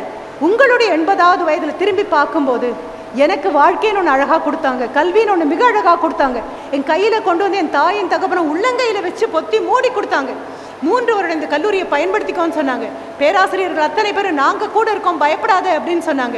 உங்கள் கையை பிடிச்சிக்கிறோன்னு சொன்னாங்க. கையை உதற குழந்தைய இடுப்பில் தூக்கிக்கிறோம் அப்படின்னு சொன்னாங்க. கொண்டு போய் அவனை விட வேண்டிய இடத்துல விடுறோம் அப்படின்னு சொன்னாங்க. இது அத்தனையும் தாண்டி 80வது வயதில் did I keep up my promise which I made on the day 25/6/2025 மேடையில் அவங்க பேசும்போது உள் மனதில் எனக்கு நானே ஒரு சத்திய பிரமாணம் எடுத்துக்கொண்டேனே, அதை நிறைவேற்றினேனா அப்படிங்கிற கேள்வி வரும். இந்த 2 பேர்கிட்ட இருந்தும் தப்பிக்க முடியாது. 8 வயசு குழந்தைய ஏமாத்திட்டு வந்துட்டோம், 18 ஆயிடுச்சு. ஆனால் 80க்கு போகும்போது ஐயோ செய்திருக்கலாமே அப்படின்னு நினைக்கக்கூடாது. மறுபடியும் குழந்தைங்க எல்லாரும் கண்டிப்பாக படிப்பீங்க. இன்றைக்கே தொடங்கிடணும். சேட்டலைட் அப்படின்னு சொன்னால் இன்றைக்கே தொடங்கிடணும். இன்றைக்கி தொடங்கினா மட்டும்தான் கடைசி செமஸ்டர் மேம் 5th 6th செமஸ்டரில் பார்த்துக்கிறேன் மேடம் அப்படின்னு சொன்னால், நானும் கல்லூரி பேராசிரியர் 35 ஆண்டுகள் இருந்திருக்கேன், எனக்கு தெரியும். முதல் நாள்லேருந்து on your mark get set go அப்படின்னு ஓட ஆரம்பித்த குழந்தை 6வது செமஸ்டர் போய் நிற்கக்கூடிய இடம் வேறு. 4வது செமஸ்டர் 5வது செமஸ்டரில் கொஞ்சம் உற்சாகம் வந்து 6வது செமஸ்டரில் ப்ராஜெக்டில் பார்த்துக்கலாம் அப்படின்னு நினச்ச குழந்தைங்க ஓடின தூரம் வேறு. எந்த கம்பெனி வெளியிலேருந்து வந்து உங்களை எடுத்தாலும் தொடர்ச்சியாக 75 வாங்கிட்டு போகிற குழந்தையை தேர்ந்தெடுக்கிறதுக்கு சந்தேகமே பட மாட்டாங்க. ஆனால் எல்லா செமஸ்டர்லேயும் 50 60 60 50ன்னு மாறி மாறி வாங்கி கடைசி செமஸ்டரில் 80 தொடர குழந்தைய எடுக்கிறதுக்கு கொஞ்சம் கஷ்டப்படுவாங்க. ஏன்னா கன்சிஸ்டன்சின்னு ஒன்று வேணும், தடுமாறாமல் அதே மாதிரி வருமா அப்படின்னு ஒன்று வேணும். ஓடுறதுன்னு முடிவு பண்ணியாச்சுன்னா இன்றைக்கி ஓடுங்க. எண்ணி 10வது வருஷம் மேம் இந்த மேடையில் நான் வந்து நிற்கிறேன், எங்கள் அம்மாவும் அப்பாவும் முன்னால் உட்காந்துருப்பாங்க. இப்போ பணியில் இருக்கக்கூடிய பேராசிரியர்கள் அப்போது பணி நிறைவு பெற்றிருக்கலாம், அவங்கெல்லாம் உட்காந்துருப்பாங்க. முன்னால் இடமே இருக்காது. அப்போது உங்களை கோயம்புத்தூர்லேருந்தெல்லாம் கூட்டிகிட்டு வர வேண்டாம், நாங்கள் தான் இருக்கோம்ல, அத்தனை பேரும் சேர்ந்தீங்க அப்படின்னா ஒரு 2 வருஷத்துக்கான சீஃப் கெஸ்ட் இதுக்குள்ளேருந்தே எடுத்துடலாம். அத்தனை பேரும் வந்து உட்காந்துருக்கோம். மேடைக்கு நாங்கள் வரும்போது அப்போ புதிதாக ஃபஸ்ட் இயரில் ஜாயின் பண்ண குழந்தைங்கள்லாம் அடுத்த ரோவில் அம்மா அப்பாவோட உட்காந்துருப்பாங்க. எங்கள் அம்மா பக்கத்தில் இருக்கக்கூடிய ஒரு பெண்மணி கேட்பாங்க, உங்களுக்கு இவங்களை தெரியுமா அப்படின்னா அம்மா ரொம்ப பெருமையாக சொல்லுவாங்க, என் பொண்ணு தான் போகிற மேடையில் அப்படின்னு. எந்த பக்கம் திரும்பி பார்த்தா பேராசிரியர் உட்காந்துருப்பார். உங்களுக்கு தெரியுமா மேடம் அப்படின்னா எங்களுக்கு அன்றைக்கே தெரியும் சார், ஃபஸ்ட்டு டே தொடங்கி ஃபைனல் செமஸ்டர் வரைக்கும் நிறுத்தாமல் ஒரே ஓட்டத்தோட ரிதம் அப்படிம்போம். ஒரு தாளக்கட்டு, ஒரு குதிரை பாயும் போது அதனுடைய தாளம் எப்படி இருக்குது, இதயம் துடிக்கும் போது அதனுடைய தாளம் எப்படி இருக்குது, அந்த தாளலயம் விடாமல் ஆரம்பத்தில் இருந்து முடிவு வரைக்கும் சீராக ஓடிக்கொண்டிருந்த குழந்தை. அப்போவே எங்களுக்கு தெரியும் 10 வருஷம் கழித்து சீஃப் கெஸ்ட்டாக இவன் மேடைக்கு வருவா அப்படின்னு எங்களுக்கு தெரியும்னு அப்போ சொல்லுவாங்க. அப்படி சொல்லணும் அப்படின்னா சில கட்டுப்பாடுகள் வீட்டில் இருக்கும், சில கட்டுப்பாடுகள் கல்லூரியில் இருக்கும். இருந்தால் தான் அதுக்கு வீடுன்னு பேர், இருந்தால் தான் அதுக்கு கல்லூரின்னு பேர். இப்படி வரும்போது ராமகிருஷ்ண பரமஹம்சர் தான் சொல்வார், அவருக்கு ரொம்ப பிடிக்கும் இனிப்பு, ரொம்ப பிடிக்கும். அந்த இனிப்பு ரொம்ப பிடிக்கும் அப்படிங்கிறதுனால அவரை பார்க்க வரக்கூடிய பக்தர்கள் எல்லாமே அவருக்கு இனிப்பு கொண்டு வந்து கொடுப்பாங்களாம். ஒரு தடவை லட்டு கொண்டு வந்து கொடுத்துருக்காங்க. ரொம்ப நல்ல திதிப்பு மட்டுமே இல்லை, நல்ல நெய்யிலானது, முந்திரி பருப்பு திராட்சையும் எல்லாம் போட்டது. யார் பார்த்தாலுமே நாவில் நீரூறக்கூடிய அளவுக்கு சுவையானது, மனம் அவ்வளோ நல்லா இருக்குது. அது ஒரு தட்டில் கொண்டு வரும்போது அதை நகர்த்தி வைக்கிறாரு, வச்சுட்டு பேசிகிட்டு இருக்காரு எல்லாரோடையும். அப்போ பார்த்தா அப்படியே ஒரே சீராக எறும்புகள் அப்படியே அதை நோக்கி போகிறத அவங்க சீடர்கள் பார்க்குறாங்க. ஐயோ எறும்பு போய் அதில் ஏறிடுச்சு அப்படின்னா அதுக்கப்புறம் அது குருவுக்கு கொடுக்க முடியாது அப்படிங்கும்போது சிரித்துக்கொண்டே ராமகிருஷ்ண பரமஹம்சர் சொல்கிறாராம், ஒன்றும் இல்லை, கொஞ்சம் ஒரு சிட்டிகை சீனி கொண்டு வாங்க, சீனினா சக்கரை துகள்கள் கொண்டு வாங்க அப்படின்னு சொல்கிறாரு. கொண்டு வராங்க. கொண்டு வந்த உடனே அந்த தட்டை சுற்றி அதை தூவுறாரு. எந்த லட்டு வேணும்னு சொல்லி பயணிச்சதோ அந்த எறும்புகள் எல்லாம் சின்ன சின்ன அந்த சர்க்கரை துகள்களோடு நின்று போயிடும். படிக்க வேண்டிய பெரிய பாடம் என்ன தெரியுமா? வாழ்க்கை கூட உனக்குன்னு லட்டு மாதிரி அவ்வளவு சுவையான மிகவும் சிறப்பான இலக்குகளை கனவுகளை கொண்டு வந்து தட்டில் கொடுத்து வச்சிருக்கு. ஆனால் இந்த கவனச்சிதறல் அப்படிங்கிற ஒன்று இருக்குது தெரியுமா? கையில் இருக்கக்கூடிய மொபைல் ஃபோனோட வரக்கூடியது, அல்லது நண்பர் அப்படின்னு பேரில் பக்கத்தில் வந்து உட்காரக்கூடிய பெண்கள், இவங்களால் வரக்கூடிய இந்த கவனச்சிதறல் தூவக்கூடிய அந்த சர்க்கரை துகள்கள் மாதிரி. இந்த சர்க்கரை துகள்களோட வாழ்க்கையை நிறுத்த போறீங்க அப்படின்னா நல்வாழ்த்துக்கள். சர்க்கரை துகள்கள் அல்ல, நாங்கள் வந்தது நடுவில் இருக்கக்கூடிய கனவான எங்கள் இலக்கை நோக்கி செல்வதற்கு. எந்த கவனச்சிதறல் வந்தாலும் அதை நாங்கள் பொருட்படுத்த மாட்டோம் அப்படின்னு முடிவெடுத்துட்டீங்கன்னா ரொம்ப அழகாக இருக்கும். ஒரு கதை படித்தேன் நான். கதையெல்லாம் அனுபவம். உங்களை மாதிரி ஒரு பையன்தான். தினமும் வீட்டில் அப்பாவும் அம்மாவும் மாறி மாறி இன்ஸ்ட்ரக்ஷன்ஸ் கொடுத்துட்டே இருப்பாங்க. நான் சொன்னேன், இந்திரா நூயியாக இருந்தாலும் சரி, நிர்மலா சீதாராமனாக இருந்தாலும் சரி, எங்களுடைய வாழ்க்கையாக இருந்தாலும் சரி, இன்ஸ்ட்ரக்ஷன்ஸ் இன்ஸ்ட்ரக்ஷன்ஸ் இன்ஸ்ட்ரக்ஷன்ஸ், மீண்டும் மீண்டும் கட்டளைகள் வந்து கொண்டே இருக்கும் வாழ்க்கையில்.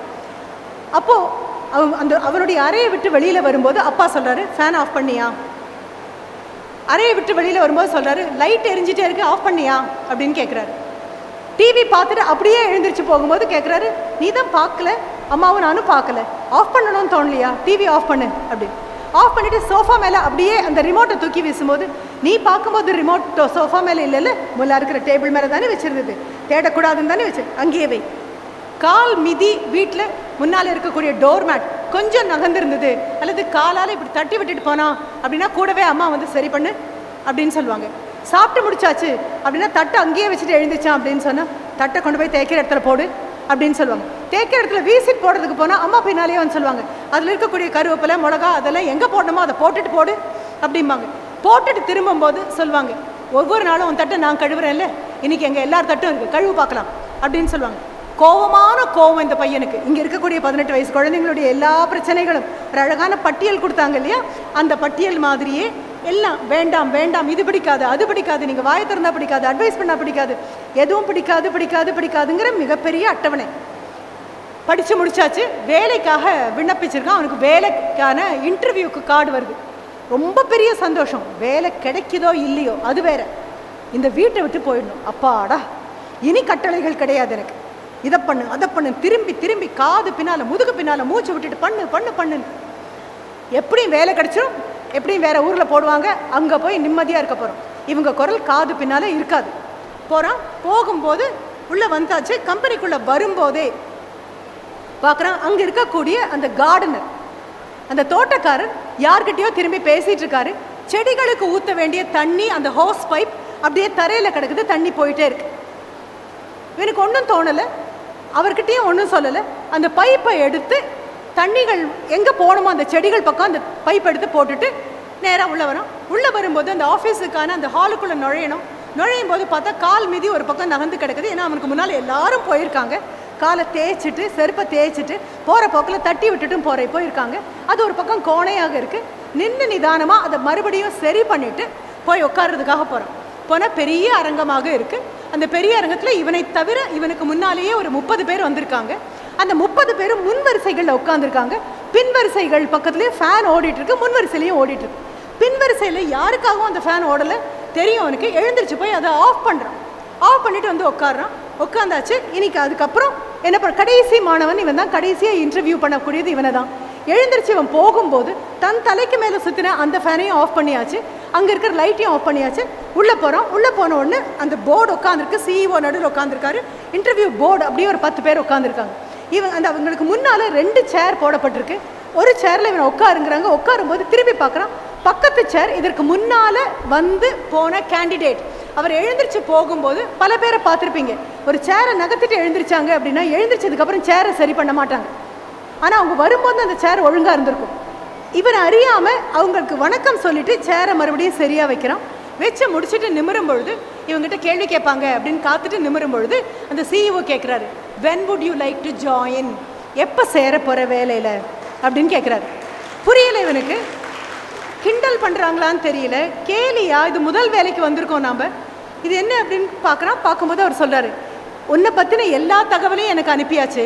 உன்னுடைய profile, your resume has already been send. நீ யார், என்ன, ஏது, வயசு, வாங்கின கிரேடு, மதிப்பெண்கள் எல்லாம் எங்கள் கைக்கு வந்தாச்சு. ஆனால் இதை மட்டும் வச்சுட்டு இந்த கம்பெனியை நிரந்தரமாக நேசிக்கக்கூடிய ஒரு நபரை எங்களால் தேர்ந்தெடுக்க முடியாது. யோசிச்சு பாருங்களேன், ஒரு தர்பூசணி பழமோ ஒரு பலாப்பழமோ அப்படின்னா ஒரு ஓட்டை போட்டு பார்த்துடலாம் பழம் பழுத்திருக்கா அப்படின்னு. மனித மனதை என்ன பண்ண முடியும்? ஏதோ நம்பி உள்ளே போவோம். அப்படி இல்லாத நபராக போகணும்னா என்ன பண்ண முடியும்? ஒரு 10 கேள்வி கேட்டு அதுக்கு நீங்கள் அதிகம் ரொம்ப அழகாக பதில் சொல்லி இல்லை ரிட்டன் டெஸ்ட் கொடுத்து அதில் உங்கள் புத்திசாலித்தனத்தை காட்டினா அதெல்லாம் மட்டும் எங்களால் பார்க்க முடியும். பழம் பழுத்திருக்கான்னு வெளியிலேருந்து பார்க்குற மாதிரி. ஆனால் உள்ளுக்குள்ளே கனிஞ்சிருக்கா அப்படின்னு தெரியறதுக்கு எங்களுக்கு வேறு வழி கிடையாது. இப்போ என்ன பண்ணியிருக்கோம், இங்கே எங்கெல்லாம் சர்வைலன்ஸ் கேமரா இருக்கோ அந்த கேமரா காட்டக்கூடிய அத்தனை படங்களும் எங்கள் டேபிளில் இருக்குது. அவங்க டேபிளில் there is a மானிட்டர். அந்த மானிட்டரில் பார்த்தீங்க அப்படின்னா கேட்டுக்கிட்ட இருக்கிற கேமரா காட்டக்கூடிய காட்சி, உள்ள நுழையும் பொழுது இருக்கக்கூடிய கேமரா காட்டக்கூடிய காட்சி, அந்த ஹால் முழுவதும் இருக்கக்கூடிய இதெல்லாம் காட்டக்கூடிய காட்சி, அந்த அறைக்குள்ளே நுழைந்தது அவன் என்ன பண்ணான்னு அவங்களே பார்த்தாங்க. அப்போ கேட்டுக்குள்ளே வரும்பொழுது எங்கேயோ தனியாக அந்த டியூப் கடந்து தண்ணி போயிட்டுருக்கு, யாரையும் பண்ணுன்னு சொல்லலை, எடுத்து அந்த செடிகளுக்கு அதை வச்சுட்டு உள்ளே வந்தது, கால் மிதி நகர்ந்து கிடந்தது, அதை சரி பண்ணது, தேவையில்லாத இடத்துல ஃபேன் ஓடிட்டு இருந்தது அதை ஆஃப் பண்ணது, எழுந்திரிச்சு வரும்போது மறக்காமல் தன் தலைக்கு மேலே கடைசி நபர் தன் தலைக்கு மேலே ஒன்று ஃபேனையும் லைட்டையும் ஆஃப் பண்ணுது, உள்ளே வந்து உட்காரும் பொழுது கூட பக்கத்து நாற்காலி கொஞ்சம் நகர்ந்திருந்தது அதை சரி பண்ணுது. You have been selected. உங்களை நாங்கள் தேர்ந்தெடுத்தாகிவிட்டது. என்ன காரணம் அப்படின்னா, எத்தனை நடித்தாலும் கண்ணுக்கு தெரியாமல் யாரோ நம்மை கண்காணித்து கொண்டிருக்கிறார்கள் அப்படின்னு தெரியாத போது நம்ம என்ன பண்ணுவோம் தெரியுமா?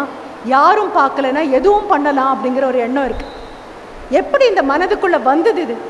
திரும்பி திரும்பி திரும்பி இப்போ திரும்பி அவன் வேலை கிடைச்சாச்சு, அப்பாயின்மெண்ட் ஆர்டர் கொடுத்தாச்சு, when are you going to join கேட்டாச்சு, அப்பா அம்மாட்ட கேட்டுட்டு நல்ல நாளாக சேரணும்.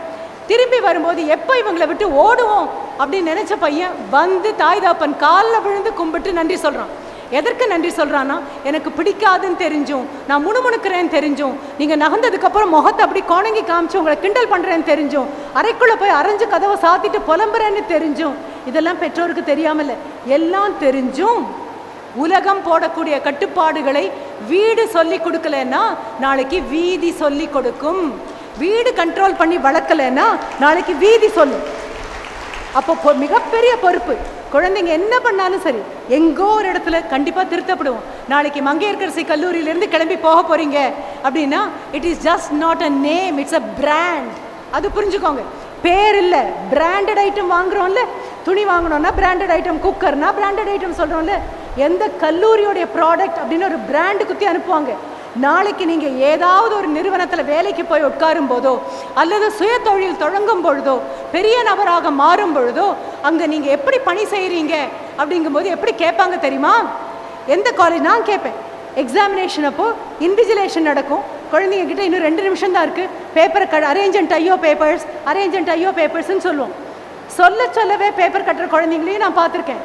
சொன்னாலும் கவலைப்படாமல் கடைசி 1 நிமிடம் இருக்கும்போது எழுந்திரிச்சு பேப்பர் வாங்குற குழந்தைங்களையும் பார்த்துருக்கேன். அந்த 1 நிமிஷம் கடைசி நிமிஷம் பேப்பர் வாங்குற குழந்தை அது பக்கம் பூரா எழுத போகிறது கிடையாது. ஏன்னா அத்தனை நேரம் எழுதாத குழந்தை கடைசி 1 நிமிஷத்தில் எழுதாதுன்னு எங்கள் எல்லாருக்கும் தெரியும்.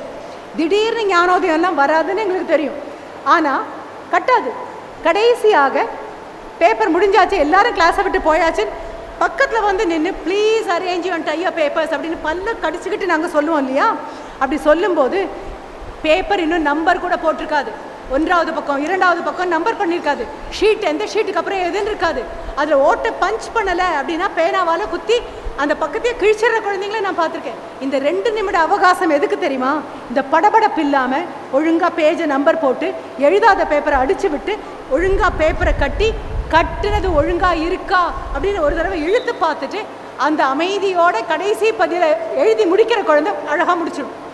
அப்போல்லாம் தவிச்சு திணறி கடைசியில் நாங்களே இந்த பேப்பரை வாங்கி கட்டுற அளவுக்கு கொண்டு போகும் இல்லையா? அந்த குழந்தைங்கிட்ட கேட்குற ஒரே கேள்வி தான், which school product are you அப்படின்னு கேட்பேன். நான் எந்த பள்ளிக்கூடத்துலேருந்து வந்திருக்கேன் அப்படின்னு கேட்பேன். ஏன்னா ஆசிரியர்கள் கட்டுப்படுத்தி அனுப்பலை அப்படின்னா, பெற்றோர் கட்டுப்படுத்தி அனுப்பலைன்னா முடியாது. உங்களை மாதிரியே 1975 அப்போ பியூசின்னு ஒன்று இருந்தது. அந்த பியூசிக்கு நிர்மலா காலேஜ் கோயம்புத்தூரில் நான் நுழையிறேன். அம்மா தான் கூட்டிகிட்டு வராங்க. கூட்டிகிட்டு வந்து உள்ளே நுழையும் போது எங்கள் பிரின்சிபல் மேடம் பாக்யம் மேடம், எனக்கு இன்னும் ஞாபகம் இருக்குது, தும்பப்பூவாக தலையெல்லாம் நிறச்சிருக்கு, ஒரு காட்டன் சாரியில் மேடம் வராங்க. கார் அங்கே நிற்குது. இறங்கி வரும்போது அங்கே இருக்கக்கூடிய பொகைன் வில்லா செடிகள் எல்லாம் வெட்டிகிட்டே இருக்கக்கூடிய கார்டனர் அள்ளி கொண்டு போய் அவர் அங்கே போடும்போது இடையில பொகைன் வில்லாவினுடைய ஒரு கொம்பு மட்டும் அங்கே கீழே கிடக்குது. உங்களுக்கு தெரியும், காகித பூன்னு சொல்கிற பொகேன் வில்லா அதனுடைய அப்படின்னு நல்ல கூர்மையான முள் இருக்கும். அதில் ஒரு பிரின்சிபல் என்ன வேணாலும் பண்ணலாம். தோட்டக்காரனை கோவப்படலாம், கூப்பிட்டு அதை எடு அப்படின்னு சொல்லலாம். நானும் எங்கள் அம்மாவும் வரும்போது நாங்கள் பார்த்த காட்சி, மேடம் கார்லேருந்து இறங்கி வந்த மேடம் ஒரு நிமிஷம் குமிஞ்சு அதை பார்த்து எடுத்து கொண்டு போய் யார் காலையும் படாத இடத்துல போட்டுட்டு எல்லாரும் திரும்பி பார்த்தாங்களா அப்படிங்கிற கர்வம் கூட இல்லாமல் அமைதியாக கிளம்பி தன்னுடைய ரூமுக்கு போயிட்டாங்க. திருப்பி எங்கள் அம்மா என்கிட்ட ஒரு பதில் சொன்னாங்க, நல்ல கல்லூரியில் உன்னை சேர்த்துருக்கேன் அப்படின்னு சொன்னாங்க. எங்கே எல்லாருக்கும் பொறுப்பு இருக்கோ, எங்கே எல்லாரும் இது என்னுடைய கல்லூரின்னு நினைக்கிறாங்களோ, இந்த கல்லூரி வளர வேண்டியதற்கு என்னுடைய பங்கு இருக்குன்னு நினைக்கிறாங்களோ, அந்த கல்லூரிக்குள்ளே வந்து உட்காந்துருக்கீங்க. முதல் தேதி நான் தொடங்கின நேரம் முடிஞ்சாச்சு ஆச்சு. என் கைக்கு வரும்போது இட் வாஸ் 11:45. இன்னும் 2 நிமிஷம் ஆச்சு, 12:45 ஆகிடும். நான் மேடம் கிட்ட கேட்டுட்டு தான் வந்தேன், எனக்கு 1 மணி நேரம் கொடுப்பீங்க தானே அப்படின்னு கேட்டுட்டு வந்தேன். மிக அழகான காலகட்டத்துக்குள்ளே வந்திருக்கீங்க. கண்டிப்பாக மனது தடுமாறக்கூடிய ஒரு சூழலுக்குள்ளே வருவீங்க. ஆனால் புரிஞ்சுக்கோ, குழந்தைங்க கிட்ட ஹீரோ யார், ஏன்னா உங்கள் ஊருக்கு வரும்போது நான் போஸ்டரெல்லாம் பார்த்துட்டே வரேன், புதிய புதிய போஸ்டரெல்லாம் பார்த்துட்டே வரேன். நீங்கள் யாரெல்லாம் கொண்டாடுவீங்களோ அவங்க எல்லாருடைய போஸ்டரையும் பார்த்துட்டே வரேன். உங்ககிட்ட நான் சொல்லணும், மறக்காமல் நான் சொல்ல வேண்டிய ஒன்று இருக்குது. உண்மையான ஹீரோ அப்படிங்கிறது யார் அப்படிங்கிறத தயவு செஞ்சு நினச்சிக்கோ. ஹீரோங்கிற வார்த்தைக்கு இன்றைக்கி அப்பா அம்மாவோட சேர்ந்து உன்னுடைய மொபைல்லையே டிக்ஷனரி இருக்கும். அதை எடுத்து பாரு. அது வெப்ஸ்டராக இருந்தாலும் சரி, கேம்பிரிட்ஜாக இருந்தாலும் சரி, ஆக்ஸ்ஃபோர்டாக இருந்தாலும் சரி, எந்த ஒரு பல்கலைக்கழகம் போட்டுக்கக்கூடிய ஒரு டிக்ஷனரி அகராதியாக இருந்தாலும் ஹீரோ அப்படின்னு சொன்னால் வீர சாகசங்கள் செய்யக்கூடிய நபர் அப்படின்னு பொருள். கேமரா ரோலிங் அப்படின்னு சொன்னதுக்கப்புறம் பாஞ்சு 10 பேரை அடிக்கிறதாக ஒரு டூப்பு போட்டு நடிக்கக்கூடிய, இல்லை 10 முறை 100 முறை ஒத்திகை பார்த்து அந்த நடிகர் அளவே உயரம், அந்த நடிகர் அளவே அடை, பின்னாலேருந்து பார்த்தா அவர் ஜாடியிலேயே இருக்கக்கூடிய ஒரு மனிதர் எல்லாரையும் அடித்து வீழ்த்தி கடைசியாக வெற்றி பெற்ற நபராக வந்து நிற்கக்கூடியவர்களுக்காக நீயும் நானும் ஃபேன் கிளப் அப்படின்னு விசிறிகளாக உட்காந்துருக்கோம் இல்லையா? அப்படி ஊடகங்கள்லையும் திரைப்படங்கள்லையும் வரக்கூடிய நடிகர்களுக்கும் நடிகைகளுக்கும் ஹீரோ அப்படிங்கிற பெயர் அகராதியில் மட்டும் இல்லை, வகுப்பில் பார்க்குற அகராதியில், வாழ்க்கை அகராதிலையும் கிடையாது. அது அல்ல பொருள். உண்மையான கதாநாயகன் யார் தெரியுமா? உங்களை இன்னைக்கு இங்கே கல்லூரிக்கு அனுப்பிட்டு எங்கேயோ வேலைக்கு போய் உட்காந்துருக்கக்கூடிய உங்கள் அப்பா பெரிய ஹீரோ, மிக சாதாரணமான நபர். உனக்கு ரொம்ப வெக்கமாக கூட இருக்கும். 5ஆம் கிளாஸ் படிக்கும்போது எந்த அப்பா கையை படிச்சுட்டு நடந்தையோ அந்த அப்பா இன்னைக்கு ரொம்ப சாதாரண நபராக கையில் ஒரு மஞ்சள் பையை எடுத்துக்கிட்டு சாதாரண செருப்பை போட்டுட்டு உனக்கு கூட வரும்போது இது எங்கள் அப்பா அப்படின்னு சொல்ல உனக்கு கூச்சமாக இருக்கலாம். ஆனால் உங்கள் அப்பா ஒரு நாளும் கூச்சப்பட்டதில்லை இது என் பொண்ணுன்னு சொல்கிறதுக்கு. அப்போது அந்த மாதிரி நபராக இருப்பே, ஆனால் மிகப்பெரிய விஷயமாக இருக்கும். அந்த அப்பா ஹீரோ, நான் படிக்காதது என் பொண்ணு படிக்கணும்னு நினைக்கக்கூடிய அம்மா பெரிய ஹீரோ, ஆசிரியர்கள் மிகப்பெரிய ஹீரோக்கள், எல்லையில் இன்னும் பரபரப்புக்கு பாதுகாப்புக்காக இருக்கக்கூடிய ஒவ்வொரு இராணுவ வீரனும் வீராங்கனையும் மிகப்பெரிய ஹீரோக்கள், மருத்துவர்கள் மிகப்பெரிய ஹீரோக்கள், மருத்துவர்களுக்கு துணை இருக்கக்கூடிய செவிலியர்கள் மிகப்பெரிய ஹீரோக்கள், ஏன் கல்லூரி சுத்தமாக இருக்கணும் அப்படிங்கிறதுக்காக இருக்கக்கூடிய துப்புரவு தொழிலாளர்கள் மிகப்பெரிய ஹீரோக்களும் ஹீரோயின்களும். இவங்களை வாழ்க்கையில் பார்த்துட்டேன் அப்படின்னா இந்த உமன் அப்படிங்கிறது இந்த அளவு கொண்டு வந்து முடிக்கிறதுக்காக அங்கே நிறுத்திட்டு இப்போ கொண்டு வந்தேன். W stands for a warrior. அன்றாடம் போராட்டம், யாருக்கு எதிராகவும் இல்லை, உனக்கு எதிராக, உன்னுடைய பலவீனங்களுக்கு எதிராக, உன்னுடைய தேவையில்லாத ஆசைகளுக்கு எதிராக, உன்னுடைய மொபைலுக்கு எதிராக, அதில் வரக்கூடிய கவன சிதறல்களுக்கு எதிராக, நண்பன் தோழி என்ற பெயரில் உன் அருகில் இருந்து கொண்டு நீ அடைய வேண்டிய கனவுகளை நோக்கி உன்னை சொல்ல விடாமல் தடுக்கக்கூடிய அந்த நபர்களுக்கு எதிராக அன்றாடம் வாழ்க்கையில் போராட்டம் தான். You are a warrior. அடுத்து வரக்கூடியது ஓ, அப்ஜெக்டிவ். இத்தனை நேரம் சொன்னது உங்களுக்கு அல்ல, 18 வயதில் இருக்கக்கூடிய உலகளாக இருக்கக்கூடிய அத்தனை குழந்தைகளுக்காகவும் சொல்லப்பட்ட செய்தி இது. நீ போட்டி போடுறது உன்னுடைய காமர்ஸ் குழந்தைங்களோட மட்டும் அல்ல, ஃபிசிக்ஸோட மட்டும் அல்ல, நீ போட்டி போடக்கூடியது இங்கே மங்கையர்கரசி கல்லூரி தாண்டி இதே மதுரை காமராஜர் பல்கலைக்கழகத்தில் இருக்கக்கூடிய எல்லா கல்லூரிகளில் இருக்கக்கூடிய காமர்ஸோடையும் போட்டி போட்டுட்ருக்க, எல்லா கல்லூரிகளையும் இருக்கக்கூடிய ஃபிசிக்ஸோட போட்டி போடுற, லிட்ரேச்சரோட போட்டி போடுற, தமிழ்நாட்டில் இருக்கிற எல்லா கல்லூரிகள்லையும் ஒன்றே மாதிரியே 18 வயசு 25ஆம் தேதி யாருக்கெல்லாம் கல்லூரி தொடங்குச்சோ அவங்க அத்தனை பேரோடையும், இந்தியாவில் இருக்கக்கூடிய அத்தனை கல்லூரியும், காமர்ஸ் அப்படின்னா ஸ்ரீராம் காலேஜ் ஆஃப் காமர்ஸ் டெல்லியில் இருக்கிறவங்களோடையும் நீ தான் போட்டி போட்டுட்ருக்க. உலகத்தில் அது சிட்னியாக இருந்தாலும் சரி, சிங்கப்பூராக இருந்தாலும் சரி, நியூயார்க்காக இருந்தாலும் சரி, உலகத்தில் 18 வயசில் கல்லூரியில் சேரக்கூடிய அத்தனை குழந்தைகளோடையும் உன்னுடைய போட்டி. அப்போ இதுவரைக்கும் சொன்னது எனக்கு சொன்னதுன்னு எடுக்காம 18 வயதை தாண்டி வரக்கூடிய அத்தனை பேருக்கும் 18 வயதை கடந்து வந்த பெண்மணி, 18 வயதுள்ள குழந்தைகளை பார்த்து வழிநடத்தி வந்த ஒரு பெண்மணி மேடையில் என் கையை பிடிச்சு என் கண்ணை பார்த்து சொன்ன செய்தி அப்படின்னா, O stands for objectivity. எந்த பிரச்சனையாக இருந்தாலும் விலகி நின்று பார், அதற்குள் இறங்கினால் நீ பிரச்சனையாக மாறி போவாய்.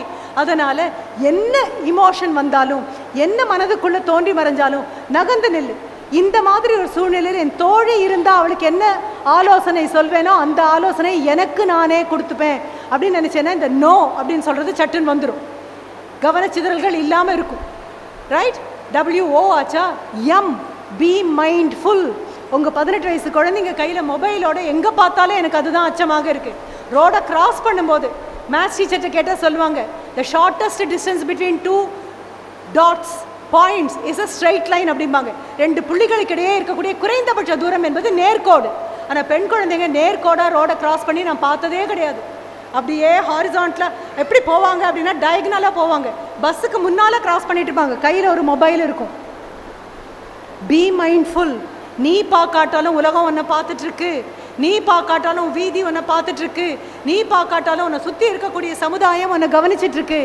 எப்போ நீ கவனிச்சிதறல்ல உண்மையில அக்கறை இல்லாமல் இருப்பியோ அந்த நேரத்துக்காக அவங்க அத்தனை பேரும் காத்துட்ருக்காங்கன்னு புரிஞ்சுக்கோ. எந்த இடத்துல இருந்தாலும் பி மைண்ட்ஃபுல். உன்னை சுற்றி இருக்கக்கூடிய உலகம் உன்னை என்ன பார்க்குது அப்படிங்கிறத புரிஞ்சுக்கோ. WOM ஆச்சா?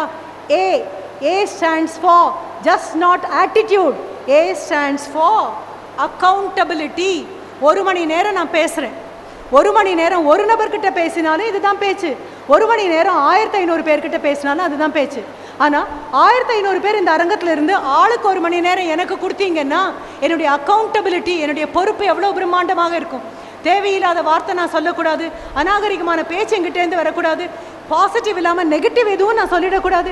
இது அத்தனை பொறுப்பும் 1 மணி நேரத்தில் இல்லை, ஒத்தொத்தரும் எனக்கு கொடுக்கக்கூடிய 1 மணி நேரத்தில் உட்காந்துருக்கு அப்படின்னா எவ்வளோ பெரிய பொறுப்பு. அப்போ 365 நாள் 24/7 3 வருஷத்துக்கு தாய் தகப்பன் கட்டக்கூடிய பணம், அவங்க கொடுக்கக்கூடிய பாதுகாப்பு, அவர்களுடைய உழைப்பு, ஆசிரியர்களுடைய உழைப்பு அத்தனைக்கும் அக்கௌண்ட் பேலன்ஸ் டேலி பண்ணி தான் போயாகணும். பேலன்ஸ் கணக்கு காமிச்சாகணும். அப்போ WOMA ஆச்சா? அடுத்தது N. ஒன்னே ஒன்று தான், நவ். இந்த நிமிஷத்தில் இரு. மேடம் பேசும்போது மத்தியானம் எப்போ கலை நிகழ்ச்சி இருக்குமான்னு யோசிக்காது. இந்த நிமிஷத்தில் வாழ்ந்து பழகு. எந்த நிமிஷத்தில் இருக்கியோ அந்த நிமிஷத்தில் வாழ்ந்து பழகு. அப்படி இருந்தது அப்படின்னா you become a perfect woman.